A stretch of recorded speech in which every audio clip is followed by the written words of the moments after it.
Woo! Happy New Year, everybody. Welcome to MacAdmin Monthly, January 2023.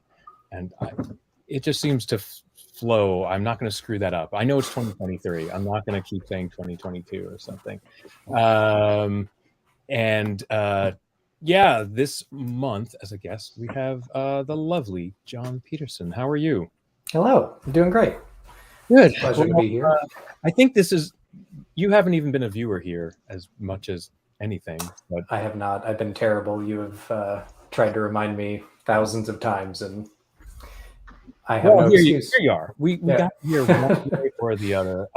So for the people who don't know you, who are you and what do you do? Yeah.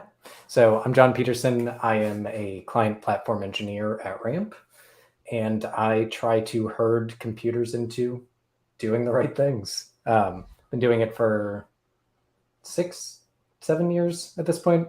I don't know, lost track. So gone from the help desk role up through sysadmin, pivoted towards the engineering CPE realm, and found a sweet spot here. So been doing it and enjoy it. Awesome. So I think that's a common tale to the people here and the people listening, um, with the exception of I've been doing it 6 or 7 years. Like I'm looking around the room and like I think I'd call most of us the old guard, and you're kind of the rising And star. the newbie in the room. Yeah. The rising star new guard. I wouldn't say newbie, but definitely you have a fresher opinion on things. And I mean, I guess the first natural question is like, why the Mac? Like, what attracted you to the Mac versus, I guess Windows or Linux? Windows is the other easy big platform just because it's so prevalent everywhere. Yeah.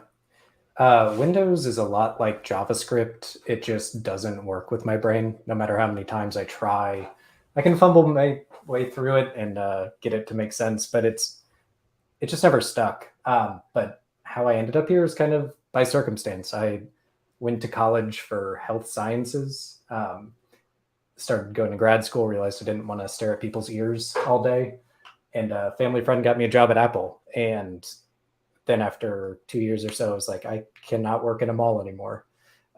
So I looked for companies, and I didn't know at the time that it was kind of a niche market to just work with Macs. Found a company in South Florida, went and worked for them, and that's where I started my first help desk role. And I just fell in love with it because I don't know, it just makes sense. And I bought into the ecosystem and got all the Apple gear and got this close to, I don't know, teetering into fanboy realm with it, but just started having fun with it. And yeah, haven't So been able to get rid of it. yeah, so you went to go work for Apple retail. Mm-hmm. Was that your first like big exposure to Macs? So, well, no, I had an old Mac Mini, the first one, and the beautiful silver unibody MacBook Pro 15-inch, the nice silver keys, which Yeah. uh, fight me, but that was the best looking one ever. Those two I No had. argument. I was into video editing in high school, so I went that way. But that was my first like hands-on working with Mac experience. But always Mac OS 10. Yeah, I still have it. It the battery expanded, but I can still boot it up just on the adapter. Yeah, I have a few of those. Um, that yeah, batteries are done, but if I plug it in, it's okay. I should Yeah. probably do something about that. Um, so that's an interesting path, particularly like working at the Apple Store. And I think for me in New York, it's really interesting. Like you said, like I can't work in a mall anymore.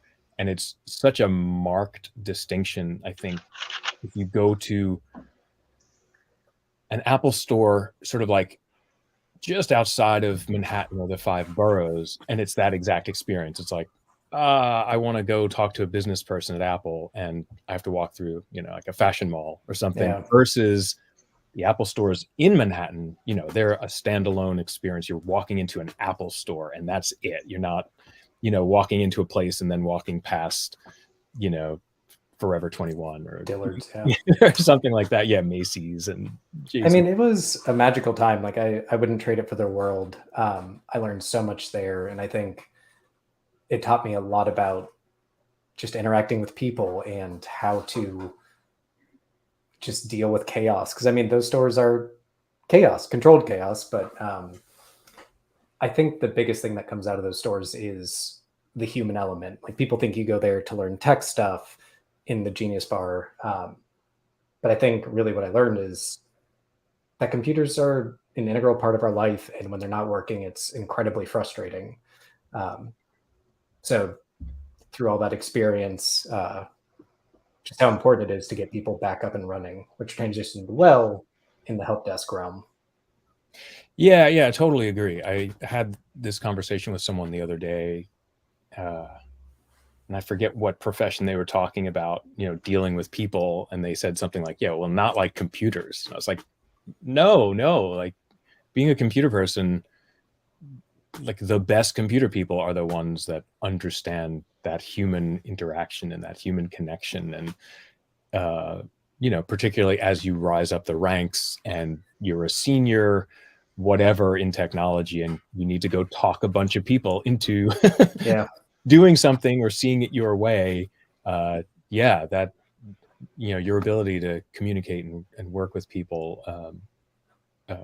is so important. And I remember at my time at Google, everyone always says they're so data driven, and Google definitely is. Like they always ask for the data, but it's just like part of the lizard brain, human experience that yeah, people can't help but react to a good story and feel empathy for a good story. So like yeah, I think those communication skills are just so integral. um you gave a talk at Mac DevOps 2022. that was your fault. You're the one who egged me in onto getting into Okay, that. well that's good, but you did all the work, so that's good news. So I guess I have a few questions that stem Yeah, off of that. Like, first, you plan on doing that again? They're going to be in person this year, so do you plan on? I would love to, but we have twins on the way. They're going to be here next month ish. So I'm going to be real busy this year dealing with that. So I don't know if I will have the bandwidth to speak at a conference, but yeah, I would absolutely love to get back to it once my life settles down a little bit after that.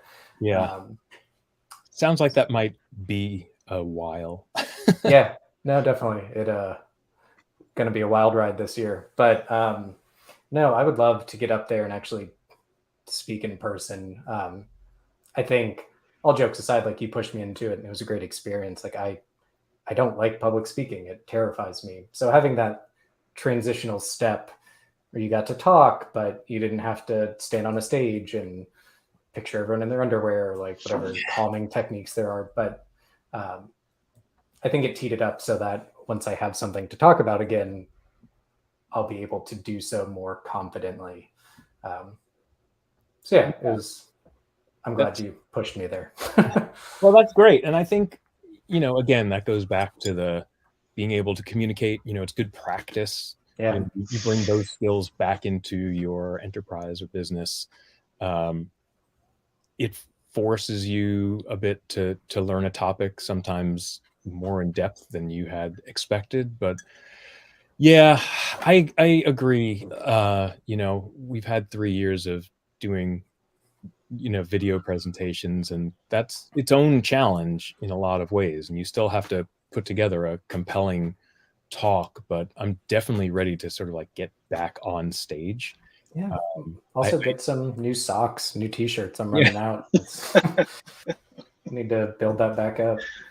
But I think my keynote skills have atrophied a little bit. I'm looking forward to sharpening those again because I love Keynote. It's a great application. They've added so much to it now over the last few years, but I just haven't really been making slides or those types of presentations. That reminds me. So like the moment the presentation was done, like leading up to it, I was like, how do people have those pretty terminal screenshots in there? I couldn't figure out what it was. So I just took some blurry actual screenshots. I think within 30 seconds of finishing, it stumbled across my Twitter feed.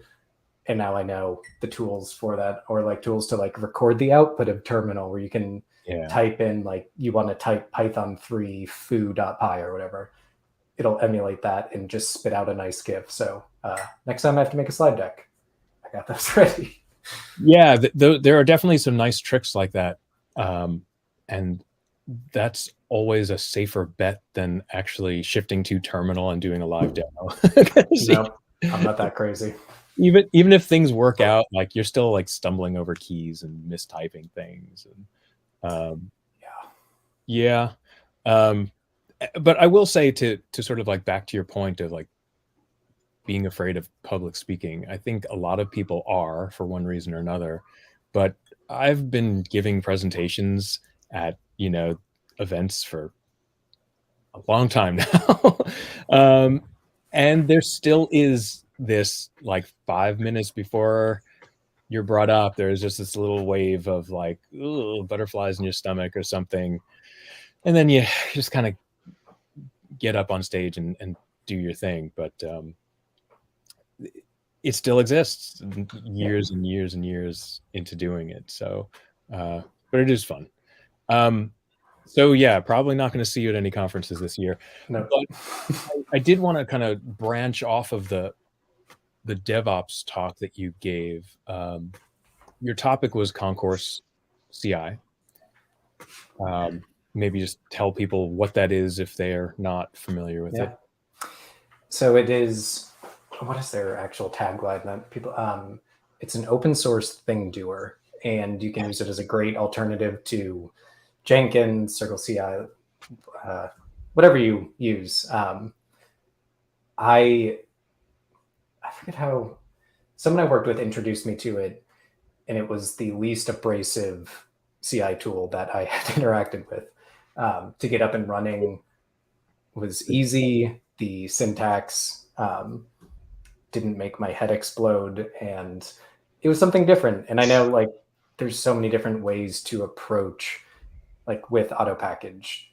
There's tons of different ways people have done it, open source, their variants, like the GitHub Runner one, or there's Jenkins. I just wanted to provide a different means if someone had Concourse set up to run it, or to show a different angle, because it's, I don't know, in my experience, like especially when I was starting, I would see people post, say something about Monkey or OS Query, whatever it is, and it wouldn't click until I saw someone's specific blog post, which was just approaching the same problem from a different angle. And I think that might be the discussion we had about it, where you're like, yeah, this is a different way to do it. It's going to help someone, so go give a talk on it. So Yeah. And it's still I don't know, the one CI tool I enjoy using. Like I guess when I think of Concourse, I was thinking a little bit more also that it's an open source tool. Yeah. So you end up sort of deploying it on your own hardware, and it's not closed proprietary. So it's not Jenkins, it's not Circle. It's this thing that you're a little bit more in control of. And I was kind of curious if that influences any of your decisions, whether either it's open source or just the fact that you're a bit more in control of it. I think both, right? Like it, at least in theory, if something was not working right about it, we have the code, could go in and tweak it and make it do the thing, and then send the patch upstream or the feature, whatever it is. Now that's assuming I could add to the solid Go code base that they've put together. But again, in theory, it's there and able to do so.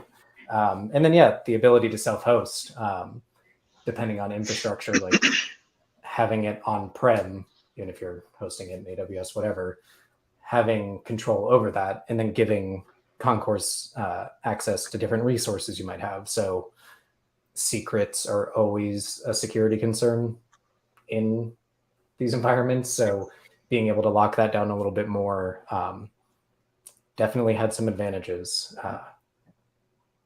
Yeah. Have you been able to bring that into your current role? I am starting to slowly drop concourse in conversation, just subtly. That's usually the way I go about it. Just you say the word a few thousand times just in conversation, like, okay, that didn't even make sense in the sentence. Like, what? Get to your point. So it, I'll get there eventually. So, correct me if I'm wrong, but I kind of understand that at Ramp, you're like the whole team is just sort of building up now that you've joined. So like this is a kind of a greenfield situation. If is that Yeah. correct? I walked into a great environment. Like the foundation had been laid, things are going smoothly, wonderful tools, automations in place. But yeah, it's similar to previous jobs where it wasn't walking into 10 years of bad ideas that you had to untangle. It's really taking it from good to great and helping everyone automate themselves out of a job. Yeah, Yeah. so far it's been a wonderful experience. So I think again for the old guard in the room, like what's that like? Like, what's it like to build something from scratch? Because I think most of us, even if we were the ones who made those decisions, we're now living with them years later. Yeah. And some of the cruft that has built up is our own cruft that we haven't been able to get out from under. So I think all of us would love to have some like, yeah, this system, I'm just going to completely change it out or get rid of it or, whatever. It's both incredibly exciting and has the potential to be overwhelming, right? Because it's not like a predefined mess or a predefined problem. Like the world is your oyster, so to speak. So like with all of that freedom, there's also the other side of like, oh my God, there's so much open. Like, how do you begin to narrow that down? But luckily, the team is very good about identifying problems that matter and solving real world things, because it's easy, especially for me, to like, ooh, squirrel, see something like nerdily interesting and then just dive on that. But I think we've done a pretty good job about focusing on what actually matters, securing the things that need securing, and like building up the right automations. And then once all of that's in place, we can kind of circle back to the ooh, squirrel fun things to just ADD off into. So it's, I don't know, this is my favorite space and time in a business, because you really get to shape it and set things up right for the next person, to prevent them from walking into 10 years of bad ideas. So Yeah. yeah, it's A lot, exciting. a lot of that is documentation, documentation, documentation, right? That, yeah, I keep flirting with the idea and trying to find the right answer to like, how do you automate KB articles? Because the articles are good and useful until they're not, because you write a tool, you push it out, 6 months later, you come back to update it and you're like, huh, what? You have to like dig through the code you didn't leave comments in and try and remember what you were trying to fix. So it's, I don't know, say a stretch goal, but like leveraging the API of whether it's Confluence or whatever knowledge base you use, tying that into something that is updated when the code is updated, and finding the right way to do that. Yep. Because I feel like that's the only way to make it sustainable, or not sustainable, but like actually be updated, relevant documents instead of something that was right 2 years ago. Yeah, I think there's sort of like different layers of documentation, and part of what you were talking about for code, like I really strongly believe documentation should be kept with code, and then you change the code. Part of that PR should be, oh, I've also updated the documentation. But operational documentation, I think, is more where you're leaning, and that is definitely a tougher problem. And you really need people to kind of go update that, and the I more think more screenshots you have, the more difficult it is to update everything. I think it's like what I'm trying to do is find a balance between the two of those. And I, like going back to what I said about finding the screenshot tooling, there is an open source tool called VHS tapes. Mm-hmm. And you can basically automate the creation of GIFs of terminal output. So the thing I've been playing with in my free time is taking information from, like, have a parser script that will read the code for what importantly is happening, run that, update the tape, which then updates the KB article with like a pretty output of what's happening, as well as like extracting the comments, the version, other important things. Yeah, as for like the nuanced, like, here's the paragraph of thoughts I put into it, I don't think that can be automated because that's just a brain dump. But Yeah. trying to like straddle those two and make like also interesting KB articles, because no one's going to read it if it's just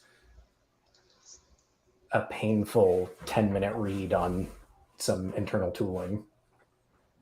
So that sounds like operations work, and I guess ops is, a piece of DevOps, and kind of tying this back to your talk at Mac DevOps, or just the fact that we have this conference called Mac DevOps. I'm kind of curious, like, how you feel Mac fits into DevOps. Like, I think, the Mac isn't really a big part of a data center usually. I don't know. Did you ever use an Xserve? Yeah. Maybe. But in general, the Mac is the endpoint. And I'm wondering, like, how much you feel someone needs Mac platform knowledge to deal with Mac DevOps, right? That's interesting. Because right, I think a lot of the DevOps is around the Mac. So like automating the processes, like with auto package, like the pipeline to get the updates to Monkey to deliver.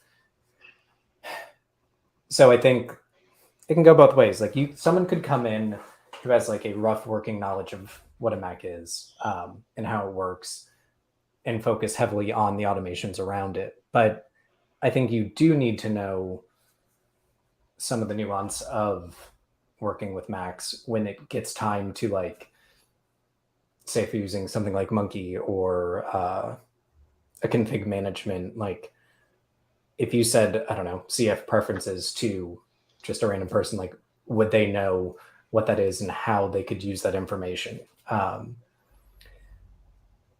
So yeah, that's interesting. And I don't know the right answer, because I think someone with like a strong programming DevOps mindset could work on a lot of the stuff around it. But if once it gets in there, I think that knowledge really helps delivering the right solution instead of a working solution. Yeah. Okay. Yeah. I mean, I can see it depends on the company and how large a team they have, perhaps. Like some of that could probably, depending on the size of the company, some of that could even be pushed down to a help desk group, maybe, depending on how advanced, you have for your help desk. And then, yeah, the larger companies, you might have a really dedicated CPE team that's dealing with sort of like the level 2 stuff or the vision for the platform. But yeah, I can still see a team that does sort of DevOpsy stuff and builds tools that everyone else can use. Yeah. Like setting up concourse. And I think there are a bunch of things that you don't really need endpoint platform knowledge for. Yeah. I agree with that. It's an interesting mix, right? It's a place that Mac admins haven't really been before. I mean, some companies, took this on very early, but for most Mac admins, I think their work has been very Mac focused. And yeah, I think everyone's roles are shifting, right? Like what I've seen with the help desk role is like that's evolving into something else. Like whether it's, I don't know, plenty of people use Okta, so say like working on small Okta integrations or small to medium, no size difference there, but like handling those, and then stuff that is going far beyond what was traditional like break fix help desk roles. And I think that's great. That role is evolving, moving itself towards more like automation things. And I think it's so important to embrace and help promote those in that role. Because it's too easy to forget where you came from. Because like you said, a lot of us came up from there. And I think if you lose touch with that, it's not a great experience for anyone. But yeah, I think like that shifting, I think there is always going to be a place for a traditional MacAdmin, but I think a lot of work is shifting towards that really more just engineering DevOps focus of like getting the behind the scenes stuff working and setting up the tooling for, say, I don't know, there's so many different role names, but like a systems engineer or like somewhere between help desk and CP or background engineering, like teeing them up for success. So it's interesting to see where everything's heading. Yeah, I do find myself more interested in just setting things up right and building those automations, while still just enjoying those as they pertain to helping Max and the enterprise out. Yep. Nice. So, going back to I've been doing this for 6 or 7 years. What would you say you wish you knew then that you know now? You could go back 6 or 7 years and tell yourself something, fill yourself in, give yourself some advice. Two things in different places. One, don't take things personally. And this goes back to how intertwined computers are with their life. Like when you're helping people and they're frustrated, it's not you, it's the situation. So don't do the best you can, help fix the problem, but it's not you that caused it. The other one being, don't watch so many tutorials and read so many books on programming and just get frustrated about it. I feel like I did this, God, there's probably like a 6-month to year period where I was like, okay, programming looks so cool. And then I would sit down and be like, okay, this is what an integer is. Okay, this is what a string. What is this? Why does this matter? And like now I find that interesting as if I play with a different language, because I understand the importance of why I need to know that and how it applies. But I think the advice there would be just dive in, poke around, and like it didn't click for me until I did something that like I saw the robots doing the work for me. The first thing I ever did was write a Python script that organized all the screenshots and documents I had dropped on my desktop. And I wrote a launch daemon to run every, what was it, 2-3 hours, something like that. And this is before Stacks came out to handle it for us. But I remember when I finally got it working and it just all went whoop into folders. I was just, I realized like, oh, the computer can do it for me. And then that's when it really clicked, when I like saw my first program run right for the first time. Because it's, I don't know, it's so easy to get tutorial or course fatigue, and it doesn't like really matter to you until you solved a problem and saw like the end result of it. And then trying to like transfer that knowledge to others, because teaching programming, at least in the way I know it, it's hard to like make that part click. If that makes sense. Yeah, I agree. I mean, like there is hey, you should go learn this thing, and you're writing hello world and all these things. Like, they're illustrative, but they're not practical or exciting. But there's definitely a rush when some problem you set out to solve gets solved and it works, and you're like, oh my gosh, like I'm making this computer talk to another computer, Yeah. or do these things without me there definitely is some real satisfaction with that. So speaking of programming languages, what are you focusing on, if there's any? I have pivoted hard towards Go. Nice.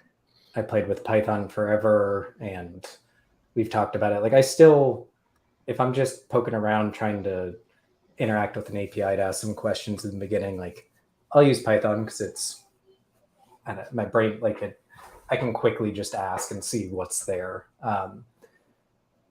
But I got sick of dependencies. Having, like, I think if this is running, like, if you're using Python on a server or some type of application where you are full control of those dependencies, it's fine. But I know we're all too familiar with when Apple pulled Python, and then we ended up with like 6, 7 different Python frameworks for open source tooling. Having to wrangle all of those, as well as like internal Python frameworks, I was like, I just want to drop a binary that does the thing, and that's it. And then the other advantages, like if you happen to use Santa or something, like you can check the signature and know, like, okay, company's binary is running, and then we're going to give this one a pass. So yeah, I've been doing that, and it's finally starting to click at the comfort level that Python was for the last few years. Yeah, nice. I totally agree. Like Python is nice for just quickly figuring something out and having a REPL like at the command line, just Python, go in and like, oh, that didn't work, and try it again. That's fantastic. But yeah, I agree with sort of the dependency hell, so to speak, of all the different modules and conflicts and versions, and if you didn't set up a virtual environment, one project sort of crashing into another, it can be a little frustrating. But not that Go is perfect, but it's a lot better. Languages, and Python always has a soft spot. Like it's what taught me everything. And my first open source PR was with Henry and Zentral. I had some very small, what was it? A Google somehow company ended up using Google Chat. Oh, it's because HipChat got bought out. But yeah, had to write a webhook for that to get alerts from Zentral. And I guess that would be a piece of advice too, is like, don't be afraid to talk to the community, because like I had no idea what I was doing. Henry is still one of the nicest people I've met in the community, and he helped me along with what I can only imagine was some very bad code back then. So it's got a soft spot, so I'll always keep it around, but going towards Go. Nice. And that brings up a really excellent point. The Mac community, whatever that is something that we talk a lot about here, and it's something that I think we all feel is really, really important. And I always say, the Mac community is then one of the nicest, most helpful in the world. And I still believe that, but I think there are still people who are just sort of like shy and put off by, reaching out to someone or, bringing up their questions. I think MacAdmin Slack has helped that quite a bit. But there's still more work to do. And as someone who has been organizing, sort of technical community events for a long time, like that's the mother of all problems, is like, how do you know who to reach out to? Like when they don't know about you, like how do you let them know that this community even exists? Obviously, MacAdmin's Slack is up to, what is it, 50,000-ish people now or something like that. I don't know how many of them are active, but it's still a lot of people who are aware of it. So that's great. That's such a nice step. And the MacAdmin's Foundation sort of helping all that along is really, I think, a first for a technical community, as far as I can tell. Yeah, we definitely have the best swag in the community. I when I joined Ramp, one of my first meetings, a coworker had on the MacAdmin's Foundation shirt, and my last job, I remember when they like restocked, I messaged out, I was like, "Go, go, go, go!" And then like saw people with the hat. Like it's great to see it, and I mean, just wearing the shirts out, I've gotten questions a couple times, like, "What is that?" Oh, So it's yeah, it's great to see it grow, and it really is a very welcoming community. And it's what I've told to people plenty of times. Like, if there's someone who comes at you in a demeaning, like gatekeepy way, like you don't want their advice anyways. Like, let them continue to be salty about whatever it is. And I've always, in my experience, like the smartest people in the room are the nicest. Like, they're not setting out to prove anything. They remember their roots and they want to help you get there. Like, there shouldn't be gatekeeping to any of this. Like, we're here to help one another. This is confusing, complicated stuff. And like, without that help, none of the great tools that we all use would be here. Like, it takes the community to make these work and work well. So yeah, ignore the naysayers and the crunchy people. absolutely. So we usually wrap up talking about conferences and what's upcoming. You're not going to be part of that conversation because you're not going anywhere. But No, before we get to that, anyone else besides me have questions for John or thoughts, comments? I'm looking it over at Slack to see if anyone's asked any questions, and not yet. All right, with that breath of air, what do we got? I know conferences are talking about being back in person, which is really exciting. I guess Macaduck is next-ish. I should probably check a community calendar before I do this. I think several people keep community calendars available, and I'm always sort of guessing at it. But I know Macaduck is back in the UK. Mac DevOps, of course. Penn State, always a popular one, and I'm really interested in seeing how they handle it because the Penn State conference was always sort of like the larger of the conferences. I think the last time I was able to attend, they were hitting 550, 600-ish people. So that's a challenge coming off of pandemic, but the nice thing for them is they run it over the summer, so it's usually nice weather and good outdoor and ventilation and all the things in their favor, I think. But I'm definitely interested, and as a New Yorker, that's a drive for me, so I don't have to go through great lengths to get there. And those are certainly the most immediate ones that are not in the latter half of the year. How about you, Henry? What are you thinking? You have the most travel, which is why I'm asking you. Like, Yeah. what conference will get you out of to do that trip? MDO YVR for Oh, sure. nice. Just because it's that small that you really have time to meet the people again, and of course new faces and the common ones. And I'm considering going there. And of course later the year Max's admin, but this is a train ride, so this is Yeah, that's the opposite. That's the one that I won't miss, but it's definitely a bit of a trip. I never made it to PSU, so it's like is it PSU? No, Penn State. Yeah, Penn State.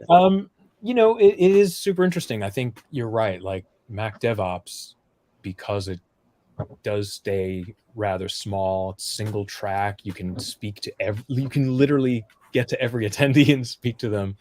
Like, that just has a different vibe. It's not better or worse, but Penn State is definitely like, you're not going to see every talk that you want to see because they have 5 tracks going at once. You're not going to probably meet every single person you want to meet because there's just so many people and so much going on. But again, it's not better or worse. It's just different. But I think for me, I agree that, Mac DevOps targets and the talks. Did I just freeze up there for a second? Something. You're back now. I'm back now, but I was just saying that Mac DevOps definitely tends to have the topics that I'm interested in a little bit more targeted than almost any other conference. So I will definitely try my best to make it out there. Whether I speak or not, I will try to make my way to Mac DevOps this year. And I think if you travel, whatever, from Europe or within the US, it's always, if it's a longer travel, it's nice to have a city with all the restaurants and the surroundings. So that's also part of why I like it in Vancouver. Yeah. Vancouver is fantastic. State College is also beautiful. That's the town name, right? State Yes. College? Yeah. It's such a green, I don't know.